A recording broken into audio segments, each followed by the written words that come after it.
ভাই মানে এত স্টাইলিশ ভাবে কই যাইতাছেন ভাই? এত স্টাইলিশ ভাবে কি বরিশাল যাইতাছি, তার মোর নানা বাড়ি বরিশাল, মুই বরিশাল যাইতাছি, ঠিক আছে ভাই বুঝা যায় আপনার নানার বাড়ি যে বরিশাল, আপনি হালকা পাতলা বরিশাল পারেন ভাই।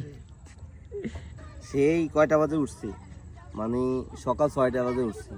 রাস্তার যে বাজে অবস্থা, এই যেখানে লাগে 3 ঘন্টা সেখানে আমার লাগতেছে প্রায় 5-7 ঘন্টা। তার মধ্যে মোটরসাইকেল, আমার বোনের জামাই মোটরসাইকেল হয়েছে অটো, লিক হইয়া এমন টিপ পাল্টাইতে হয়েছে। এই যে সমস্যা, আসলে লং ড্রাইভে অন্তত যারা না যায় তাদের সাথে লং ড্রাইভে না যাওয়া ভালো, কারণ সবার সাথে লং ড্রাইভে করা ঠিক না, কারণ সবাই লং ড্রাইভ কারে বলে কি বুঝে না। একটা মানে লং ট্যুর দেওয়ার কিন্তু একটা ব্যাপার স্যাপার আছে, আপনার গাড়ি পারফেক্ট আছে কিনা, ওকে আছে কিনা, ঠিক আছে।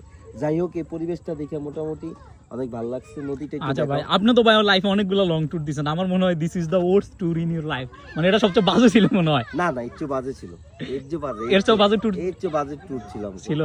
বাজে ট্যুর ছিল, মানে আমার কথা হচ্ছে যে বাইক, আমরা যারা বাইক চালাই আমরা কোনো জায়গায় বসে থাকতে পারি না, বিরক্ত মানে একটা বোরিং একটা ফিল চলে আসে, বিরক্তিকর একটা বিষয়ের ব্যাপার, কারণ অপেক্ষা করাটা খুব বাজে জিনিস। 1 ঘন্টা বসে রয়েছি শুধু শুধু, থাক নদীতে আসছি, ভালো লাগছে। মানে আপনার ওয়েদার দেখে আপনার অনেকটা ক্লান্তি চলে গেছে। ক্লান্ত, আর মোর নানা বাড়ি বরিশাল, মুই বরিশাল যাইতেছি, ঠিক আছে ভাই বুঝা যায় আপনার নানার বাড়ি যে বরিশাল, আপনি হালকা পাতলা বরিশাল পারেন ভাই।